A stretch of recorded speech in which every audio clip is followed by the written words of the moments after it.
chronique. Les révolutionnaires planétaires. Avec votre animateur, Alexandre Timmons.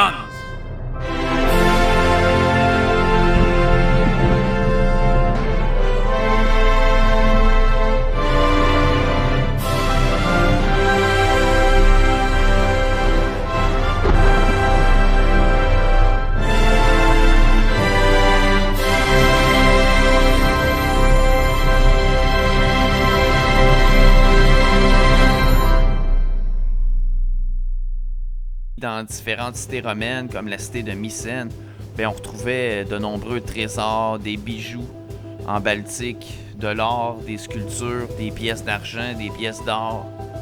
Ainsi, au niveau de leur armée, les Romains, eux autres, ils avaient calqué un peu l'armée de Grèce, où est-ce qu'eux autres utilisaient des grandes tiges qui venaient des herses qu'on appelait des lances très longues, permettait d'attaquer les ennemis à distance.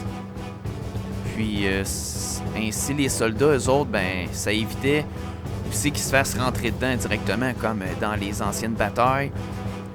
Si on prend l'exemple des Germains, qui attaquaient uniquement avec des épées, des boucliers, là, eux autres, les Romains, avec leurs manœuvres dans les champs découverts, leur formation précise de soldats, avec leurs boucliers, leurs herses, à ce moment-là, ça leur permettait de gagner un certain avantage stratégique et puis de ne pas avoir de pertes inutiles dans les premiers instants du combat. C'était très difficile de battre les regroupements de Romains avec leurs boucliers. S'ils étaient entraînés, ça faisait des années qu'ils pratiquaient leurs mouvements. Donc, rapidement, ils pouvaient se placer en formation. Que ce soit pour faire la tortue, que ce soit dans un regroupement carré, rond, triangulaire, peu importe, tout était possible. Même il était capable de se tasser de gauche à droite pour laisser rentrer les chariots s'il y avait de quoi, puis ensuite se fondre sur l'ennemi, comme l'avaient fait auparavant les Grecs. Sauf qu'eux autres, les Romains, ils étaient mieux organisés, il y avait plus de techniques.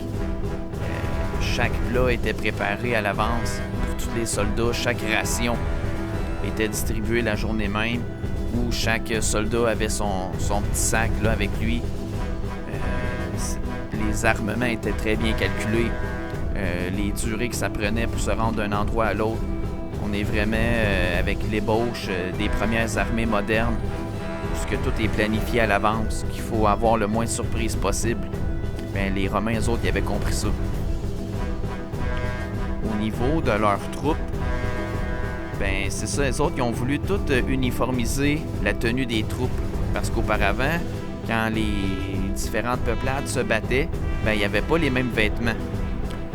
Donc, les autres se sont dit, on va faire une armée qui est similaire partout, qui va avoir tous les mêmes casques, les mêmes boucliers, le scotum.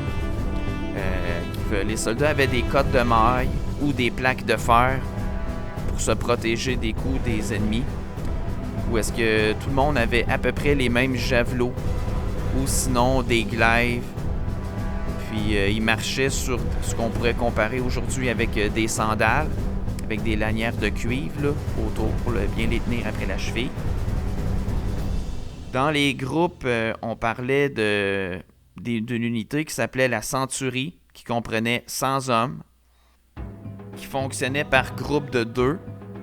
Donc quand ils avançaient, qui étaient dans un combat, les deux se protégeaient l'un l'autre, ce qui évitait que tout le monde parte un peu à gauche, à droite, et qu'il se batte juste pour lui-même. Là. Il y avait une autre unité qui s'appelait la cohorte, qui était x3 centuries. La façon d'utiliser la cohorte, c'est qu'elle était séparée en trois centuries, comme j'expliquais. Donc, la première rangée en avant, eux autres, c'était des légionnaires qui étaient moins expérimentés. Ils envoyaient les moins bons en avant. Donc, eux autres allaient ouvrir le terrain, si on veut, ils allaient se pratiquer en avant. Ils allaient aussi se faire tuer, évidemment. Donc, par la suite, dans la deuxième section de la cohorte, là, c'est ceux qui étaient un petit peu plus expérimentés pour venir backer la première section, souvent qui était un petit peu moins bonne au combat. Puis la troisième rangée, le troisième regroupement de 100 personnes, ben là, c'était les soldats plus seniors, plus expérimentés. Qui, si les deux armées d'en avant avaient mal performé, ben les autres pouvaient venir pour finaliser la job. Sinon, ben les autres, ils pouvaient se sauver. Là, parce que l'armée romaine, les autres, ils se laissaient pas capturer au complet. Ils s'arrangeaient tout le temps pour avoir des positions pour reculer face à l'ennemi s'ils voyaient qu'il tombait en situation de faiblesse. Puis, dans le fond, 10 cohortes de 600 hommes, ben on appelait ça une légion. Ce qui donnait un total de 6000 hommes. Puis eux autres, dans le fond, les légions, leur rôle, c'était de rester de face aux autres armées. Puis, tranquillement, pas vite, d'avancer. Soit de front, comme je disais, ou pour attaquer les flancs de l'armée adverse. Parce que c'est sûr que quand deux grandes armées s'affrontaient de face, ben là, les rangées en avant, eux autres, ben ils étaient très endommagés. Donc, il fallait qu'ils puissent attaquer de côté, de gauche à droite, pour essayer de disloquer l'armée adverse. C'est sûr qu'avec les grands javelots, les grandes herses, les perches de plusieurs mètres de longueur, ben ça leur donnait un avantage là, qui pouvait piquer les autres. Puis si l'armée adverse s'approchait, ben les Romains, eux autres, il y avait des glaives, des épées courtes qui leur permettaient de tasser leur bouclier puis de automatiquement poignarder les adversaires. Donc, ils se battaient pas comme les Germains avec des grandes épées là, de façon vaillante à attaquer, là, à s'approcher de l'ennemi. Les autres, ils faisaient toutes des attaques à distance. Ça, c'est sans parler des arcs, des flèches qui pouvaient aussi être envoyées à l'avance. Même si c'était pas les armes de prédilection, les Romains, eux autres, il y avait des arcs, il y avait des arbalètes aussi automatisées. Toutes des armes qu'on va voir par la suite là, dans les différentes conférences.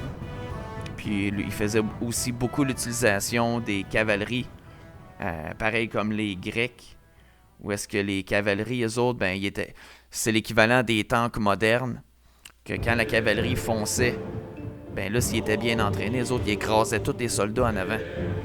Ce qui leur donnait la possibilité de contourner complètement une armée par derrière pour écraser l'armée, faire la manœuvre de l'enclume, comme affectionnait particulièrement Alexandre le Grand. Ainsi, la cavalerie, elle était tellement rapide qu'elle pouvait venir attaquer par en arrière, mais aussi se déplacer très rapidement là, selon le conflit, là, comment il évoluait. Tandis qu'eux autres, les légions romaines, ben, les groupes de soldats, avançaient à pas d'hommes, donc ils ne pouvaient pas se déplacer très rapidement. S'il y avait une brèche qui s'ouvrait ou s'il y avait une armée qui s'enfuyait, ben, la cavalerie pouvait également attaquer par derrière, afin de nettoyer les dernières personnes qui restaient. Là, s'ils étaient vulnérables, les autres ils se sauvaient, donc on pouvait les attaquer de dos. Au niveau de l'expansion de leur territoire et de leur population, sur une population de 45 millions de personnes, il y avait seulement 4,5 millions de gens qui étaient considérés comme des vrais citoyens romains et qui avaient le droit de vote. Pour avoir le droit de vote, la plupart des gens, ben, eux autres, il fallait qu'ils soient dans l'armée romaine pendant 25 ans, ce qui leur donnait le statut de citoyen, le droit de vote et puis toutes les permissions et avantages qui allaient avec. Au plus grand de l'Empire romain, ça s'étendait, dans le fond, sur les territoires suivants, qui sont la Bretagne, avec la ville de Lindum et Londinium. Ensuite, au Portugal, sur la Lusitanie, avec la ville de Toletum, Emerita Augusta. Puis en Bétique, qui est un autre territoire à côté, sur la péninsule ibérique. Après ça, la Tarraconaise. Ensuite, sur le terrain des Gaulois, en France, il y avait le territoire lyonnaise, l'Aquitaine, la Narbonnaise, avec les villes de Massalia, la ville de Lugdunum, la ville de Turukortorum. Ils ont va voir tantôt aussi avec les batailles qu'il y a eu avec les Germains. Parce que les Romains, eux autres, ils ont bloqué en Germanie. Parce que la Germanie, c'était des grandes forêts. Tandis que l'armée romaine, eux autres, ils n'étaient pas habitués de se battre dans des forêts. Ils se battaient à terrain découvert. Ce qui les a empêchés de se déployer sur ce territoire-là. Bon, ici, on avait la ville d'Agrippina, la ville d'Augusta Trevorerum, la ville de Mogontiacum, dans la Germanie supérieure, la Rhétie, la Nordique, la Virunum, la Vindobona. Puis là, on s'en va vers l'Italie, où est-ce qu'il avait fondé la ville de Rome. En Italie du Nord, il y avait Ravenne, il y avait Mediolanum. À côté, en Corse, il y avait la ville Aléria. Puis en Sardaigne, la ville de Carales. En Sicile, il y avait la ville de Messena, de Syracuse, qui a été pris par la suite par les Romains. À côté, il y avait le peuple des Thraces, avec la ville de Philippopolis. En Macédoine, avec Thessalonique. En Épire, à Déphèse. Il y avait la Dalmatie, la Pannonie supérieure, la Messie supérieure, la Dacie, la Pannonie inférieure. Tout ça convergeait à l'ouest de la mer Noire, où est-ce qu'il a été fondé également par la suite l'Empire de Byzance. À l'extrême sud-est de la mer Noire, il y a la ville de Trapézous. En Asie, au début de l'Asie, on s'entend, là, il y avait la ville de Éphèse, de Milet. Ces deux villes-là étaient dans le territoire de à côté du territoire de la Bithynie et Pont. À côté du territoire de la Galatie, de la Lycie, de la Cappadoce, où est-ce que la ville centrale est Samosate. En Galatie, il y avait Lancée, une ville importante. Ensuite, il y avait le territoire de la Cilicie, qui est juste au nord de l'île de Chypre. Après ça, les Romains avaient également pris l'est de la Méditerranée, en Syrie, en Judée, en Arabie. En Syrie, il y avait la ville d'Antioche, de Damas. C'est les Romains qui ont fondé ça. En Judée, il y avait la ville, d'à côté de Damas, il y avait Tyr. En Judée, il y avait Bosra. Il y a eu également Jérusalem. En Arabie, il y avait la ville de Petra. En Égypte, à côté, dans le sud-est de la Méditerranée, il y avait la ville d'Alexandrie, de Memphis, que les Romains ont construit, là, en tout cas. Ou sinon, si la ville existait déjà, ils l'ont améliorée, ils ont tout apporté les technologies romaines, comme je l'expliquais précédemment, les aqueducs, etc. Ils ont mis la ville up-to-date, comme on dit, là, en informatique. Ensuite, à l'ouest de l'Égypte, il y avait le territoire de Cyrène et Crète, avec la ville de Ptolémaïs. Ensuite, encore en Afrique du Nord, dans le Maghreb, les Romains ont aidé à fonder la ville de Sabrata, Leptis Magna, la ville de Douga, la ville de Carthage, qui ont, comme je l'ai mentionné précédemment, ils l'ont brûlée, mais par la suite, ils ont aidé aussi à ce que la ville ait les technologies romaines. En fait, ils se sont débarrassés du peuple, mais après ça, ils ont repris l'infrastructure pour que ça soit un lieu de commerce.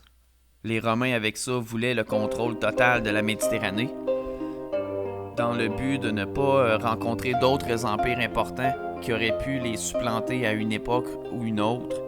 Une fois que les Romains auraient été en situation de faiblesse, ils auraient pu se faire attaquer. Ainsi, Carthage, ça a été une des priorités là, de l'armée romaine. Ensuite, ils ont conquéri également le territoire de la Maurétanie césarienne, la Maurétanie Tingitane avec la ville de Tingis. Eux autres, les Romains, ils n'ont pas pu se développer, comme j'expliquais, à l'est à cause des Germains. Les Germains, eux autres, ils étaient situés essentiellement dans des petits villages, un peu comme les Gaulois, où est-ce que, tu sais, ils fondaient pas de villes immenses comme les Romains, là, que ça prenait beaucoup d'infrastructures et beaucoup de technologies pour réussir à tout alimenter là, les habitants, que ce soit en eau, en nourriture, en vêtements, etc. Ainsi, les Romains, eux autres, il fallait qu'ils prennent petit village par petit village. Mais les Germains, eux autres, ils étaient cachés dans la forêt noire, le Schwarzwald, comme on dit en allemand. Donc, il fallait qu'ils progressent tranquillement, pas vite. Sauf que les Germains, eux autres, ils étaient capables de se rassembler en différentes troupes. Puis, lorsque les chefs germains s'associaient, se regroupaient et se donnaient le signal, et là, ils étaient capables d'encercler les armées romaines, se rassembler à certains endroits précis où est-ce qu'on savait que les Romains étaient après progresser, voulaient prendre une partie du territoire. Ce qui a fait en sorte que les Romains n'ont pas pu prendre complètement la Germanie. Ils ont été obligés de faire plutôt des traités avec les Germains afin que eux autres gardent le territoire, mais qu'ils surveillent quand même la frontière avec la Rome. Parce que la Rome, eux autres là, s'étaient rendus une bonne partie de l'Europe. Donc, avec leurs frontières françaises, ben, les Germains, eux autres, de leur côté, à l'est, protégeaient leur territoire. Puis, ils ont fait une barricade où est-ce qu'il y avait des belvédères et des tours de garde permettant de voir s'il y a des gens qui voulaient traverser la frontière. Puis les Romains, eux autres, ils avaient fait des ententes avec les chefs des tribus germaniques sur chaque parcelle de territoire qui était dans le coin de la frontière, là, des tours de garde là, qui surveillaient pour l'armée romaine. Sauf que quand même, l'Empire romain n'a pas triomphé. Et puis par la suite, les Germains, eux autres, se sont assemblés pour envahir Rome, puis détruire finalement de l'intérieur la civilisation romaine. Un peu comme aujourd'hui l'immigration pourrait le faire. Les Romains, eux autres, ils étaient forts quand c'était juste des Romains. À partir du moment où ce que les Huns, les Goths, les Wisigoths, les différentes tribus germaniques se sont implantés dans leur système, ben ça l'a comme vidé de son essence ce qui était l'Empire romain, puis l'Empire romain est tombé. Les barbares migrants qui ont été en Rome ont également aussi pillé tous les trésors qu'il y avait là. On va le voir là, plus tard. Là. Mais on appelle ça aussi l'échec des Romains en Germanie, la grande débâcle en Germanie. Puis ça s'est matérialisé sous le général Varus, qui lui, dans le fond, était quand même détesté parce qu'il tenait pas compte des mœurs en place des Germains. Ça a fait en sorte qu'à un moment donné, il y a eu des révoltes. Les peuples n'écoutaient pas ses recommandations. Puis Varus, à cette époque-là, les Romains, quand ils capturaient des villages, parfois ils prenaient les rejetons des chefs germains pour les envoyer se faire éduquer et civiliser, si on veut, à Rome. Sinon, ils trouvaient qu'eux autres, ils étaient trop comme des barbares. Là. Ils vivaient dans des huttes, ils vivaient habillés avec des peaux de bêtes. Donc, pour les Romains de l'époque, ben, c'était des peuples à civiliser. Pour envahir la Germanie, les Romains avaient construit des bateaux à fond plat. Puis ça, ils étaient capables d'aller dans seulement 40 cm d'eau. Sauf qu'ils étaient capables d'apporter des victuailles pour un poids de 53 tonnes par bateau. Ce qui ressemble un peu à ce que faisaient les Chinois pour naviguer dans les fleuves intérieurs de la Chine. C'était pas des bateaux qui allaient très profondément dans l'eau, comme les besoins étaient dans l'océan. Ainsi, ils ont pu apporter leur armée en Germanie, en tout cas au pourtour de la Germanie. Leurs bateaux qui dénommaient les chalands, ils en ont apporté sous l'armée de Varus une centaine de bateaux. Puis à l'intérieur des bateaux, ben là, il y avait les victuailles comme du vin, des olives, des denrées alimentaires qui étaient stockées afin d'alimenter les Romains qui se dirigeaient vers les champs de bataille. Ça comprenait les forgerons, les collecteurs d'impôts, les marchands, les soldats, etc. Car une fois que les Romains arrivaient à quelque part, ils collectaient des impôts aux différentes villes colonisées. Afin de ne pas avoir de surprise, les Romains envoyaient en reconnaissance des alliés germains avec lesquels il y avait eu des ententes, puis les envoyaient sur le territoire comme éclaireurs afin d'être certains qu'il n'y ait pas de rassemblement de troupes trop important, ce qui aurait fait que cette armée-là de Germains aurait pu fondre sur l'armée romaine puis décimer leurs troupes. Donc il y avait toujours des reconnaissances. Une fois qu'ils arrivaient au sol par bateau avec leurs chelans, eux autres, automatiquement, ils construisaient une forteresse. Puis l'armée romaine, eux autres, en quelques heures, quelques jours à peine, ils étaient capables d'aller chercher des arbres, débiter les arbres, couper ça comme il faut avec les scies en fer, puis mettre les pointes aiguisées, planter ça dans la terre, puis faire une grosse barricade autour de leur armée, faire un campement. Ce qui évitait de se faire attaquer de nuit par les hordes de barbares ou que ce soit par d'autres armées là, sur quelconque territoire. La construction d'une forteresse, c'était vraiment la priorité. Ensuite, quand l'armée romaine avait à sortir pour envahir la Germanie, sous les troupes de Varius, il y avait une armée de 22 000 personnes qui s'étalait sur une longueur de 15 km. Puis cette colonne de soldats-là, c'était distribuée de 4 soldats de large qui avançaient comme ça sur 15 km. Puis étaient capables de marcher une distance d'environ 20 km par jour, avec tout l'équipement là, qu'on connaît là, des soldats romains, qui étaient quand même assez lourds pareil. Si ils rencontraient des peuples, puis que ces peuples-là voulaient pas se soumettre finalement à l'armée romaine, mais soit qu'ils étaient soumis par l'épée ou par le droit romain. Car eux autres, dans le fond, les Romains, c'était pas seulement que de battre des armées une après l'autre. C'était aussi de leur imposer la loi romaine, de leur imposer l'impôt romain. Tout cet argent-là qui était récolté était envoyé par la suite à Rome, ce qui était l'endroit centralisé pour calculer, compter tout ce que l'armée romaine avait, tout ce que l'Empire romain avait ramassé avec ses armées. Ainsi, il tombait sous juridiction romaine. Peu importe l'Empire, il devait se conformer aux lois romaines, aux technologies, puis etc., tout ce qu'on a vu.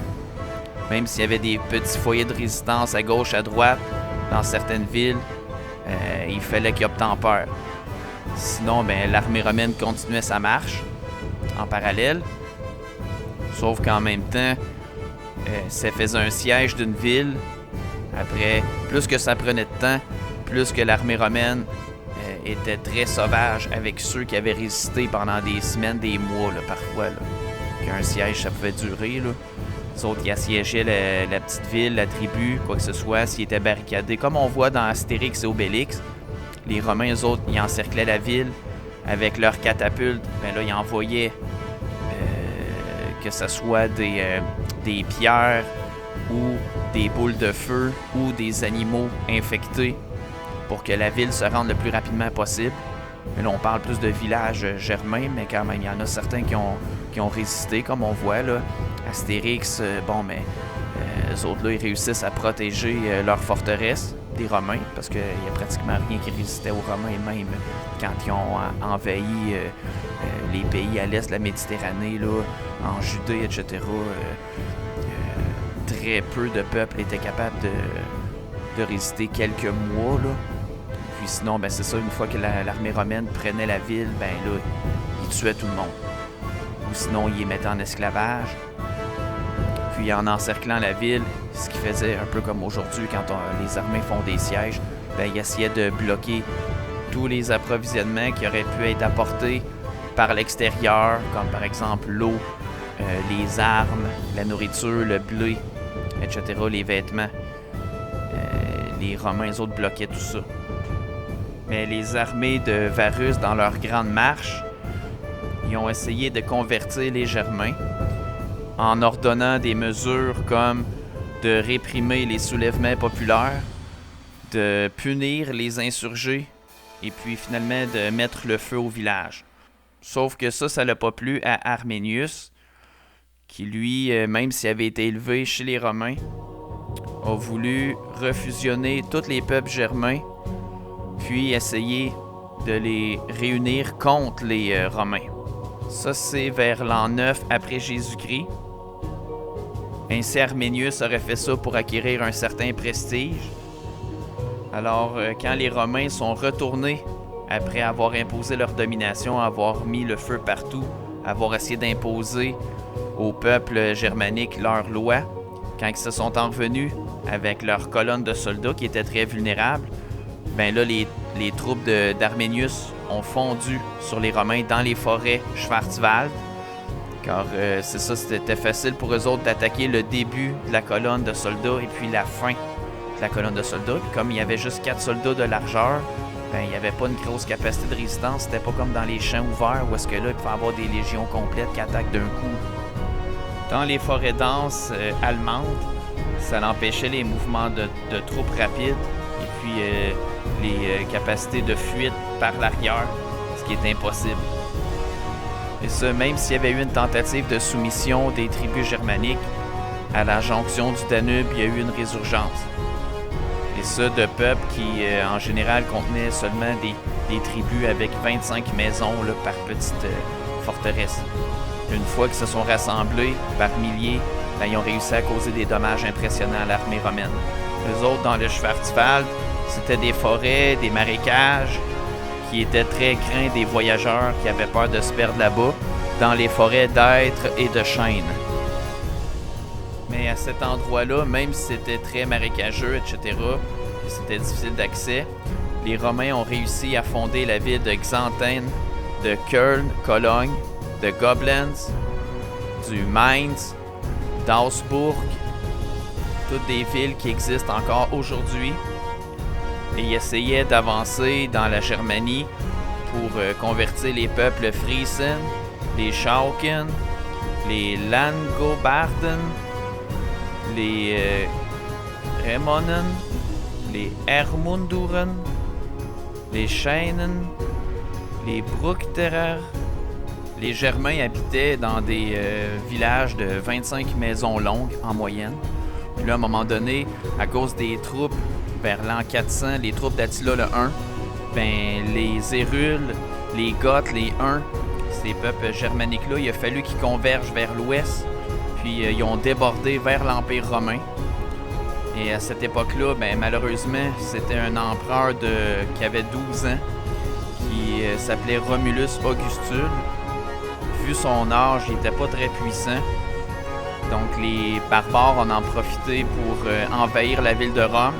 Et puis ils ont réclamé 12 tonnes d'or, 13 tonnes d'argent, 4000 tuniques en soie, 3000 toisons et 3000 livres de poire. Ce qui a fait en sorte que l'Empire romain a été vidé de l'intérieur. Puis ensuite, ben, il a tombé. Donc la semaine prochaine, on va voir d'autres sujets intéressants.